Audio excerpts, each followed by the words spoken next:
સાબરકાંઠા જિલ્લાની 3 નગરપાલિકાઓની સામાન્ય ચૂંટણી માટે ભારતીય જનતા પાર્ટી દ્વારા ઉમેદવારી કરવા ઈચ્છતા ઉમેદવારોની સેન્સ પ્રક્રિયા હાથ ધરી નિરીક્ષક તરીકે પ્રદેશ ભાજપના 3 સિનિયર આગેવાનો 3 નગરપાલિકા અને તાલુકા પંચાયતની ખાલી પડેલી બેઠક માટેના ઉમેદવારોની સેન્સ પ્રક્રિયા હાથ ધરી। સાબરકાંઠા જિલ્લાની 3 નગરપાલિકાઓની સામાન્ય ચૂંટણી માટે ભારતીય જનતા પાર્ટી દ્વારા ઉમેદવારી કરવા ઈચ્છતા ઉમેદવારોની સેન્સ પ્રક્રિયા હાથ ધરી નિરીક્ષક તરીકે પ્રદેશ ભાજપના 3 સિનિયર આગેવાનો 3 નગરપાલિકા અને તાલુકા પંચાયતની ખાલી પડેલી બેઠક માટેના ઉમેદવારોની સેન્સ પ્રક્રિયા હાથ ધરી। રાજ્યમાં સ્થાનિક સ્વરાજ્યની ચૂંટણીઓના પડઘમ વાગી ચૂક્યા છે, ત્યારે ભારતીય જનતા પાર્ટી દ્વારા ઉમેદવારોની પસંદગી પ્રક્રિયાની શરૂઆત કરી દીધી છે। સાબરકાંઠા જિલ્લાની 3 નગરપાલિકાઓની સામાન્ય ચૂંટણી માટે ઉમેદવારોની પસંદગી કરવા ભારતીય જનતા પાર્ટીના પ્રદેશ નેતૃત્વ દ્વારા 3 સિનિયર આગેવાનોને નિરીક્ષક તરીકે હિંમતનગર ખાતે સેન્સ પ્રક્રિયા હાથ ધરવા માટે મોકલી આપવામાં આવે છે, ત્યારે જિલ્લાની 3 નગરપાલિકાની ચૂંટણી લડવા ઈચ્છુક ઉમેદવારો આજે સેન્સ પ્રક્રિયામાં સેન્સ આપવા માટે પહોંચ્યા હતા। સાબરકાંઠા જિલ્લાની તલોદ પ્રાંતિજ અને ખેડબ્રહ્મા નગરપાલિકાની ચૂંટણી જાહેર થઈ છે, ત્યારે તેમાં અલગ અલગ વોર્ડમાં ઉમેદવારી કરવા ઈચ્છતા ઉમેદવારોની સેન્સ પ્રક્રિયા હિંમતનગર ખાતેના નવા સર્કિટ હાઉસ ખાતે હાથ ધરવામાં આવી છે।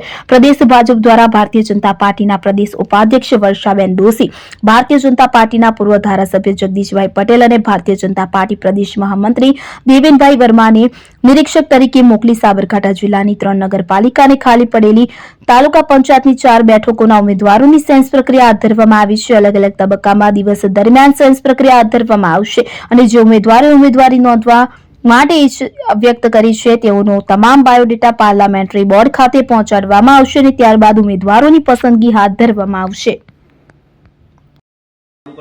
કેટલી નગરપાલિકા કેટલી તાલુકા પંચાયતની બાય ઇલેક્શનના સેન્સ લેવામાં આવશે? અત્યાર સુધી કેટલા ઉમેદવારોએ ઉમેદવારી નોંધાવવા માટે રજૂઆત કરી છે?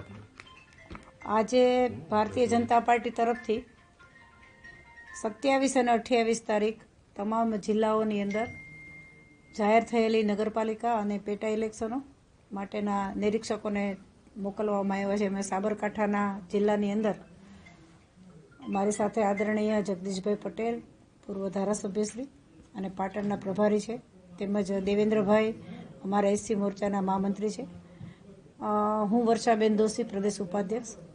અમારી સેન્સ પ્રક્રિયામાં સાબરકાંઠાની અંદર તલોદ, પ્રાંતિજ અને ખેડબ્રહ્મા આ 3 નગરપાલિકાના સેન્સ લેવાના છે। આ ઉપરાંત જે પેટા ઇલેક્શન તાલુકા પંચાયતના છે એની પણ આજે સેન્સ પ્રક્રિયા થવાની છે। અત્યારે તલોદ નગરપાલિકાની કામગીરી ચાલુ છે, એમાં 2-3 વોર્ડ સુધીના ઉમેદવારીના જે ફોર્મ છે એ આવ્યા છે અને હજી તો અમારી કામગીરી શરૂ છે, એટલે કુલ કેટલા ઉમેદવારોએ ઉમેદવારી કરી એવું તો હજી કંઈ નક્કી નથી થયું, પણ 3 વોર્ડ સુધી પત્યું છે અને આના પછી પ્રાંતિજ અને ખેડબ્રહ્માની નગરપાલિકાની પ્રક્રિયા શરૂ થશે। કયા ક્રાઇટેરિયાને ધ્યાને રાખી આ જે સેન્સ પ્રક્રિયા હાથ ધરવામાં આવી છે?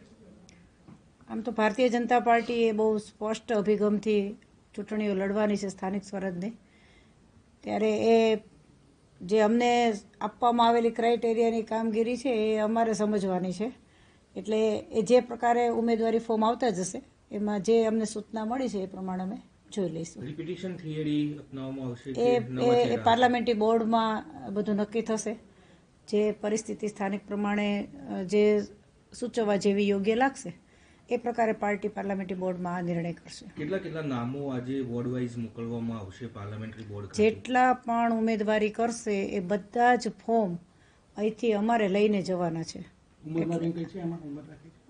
એ પાર્ટી નક્કી કરશે કે શું કરવું છે ઉંમર માટે પણ।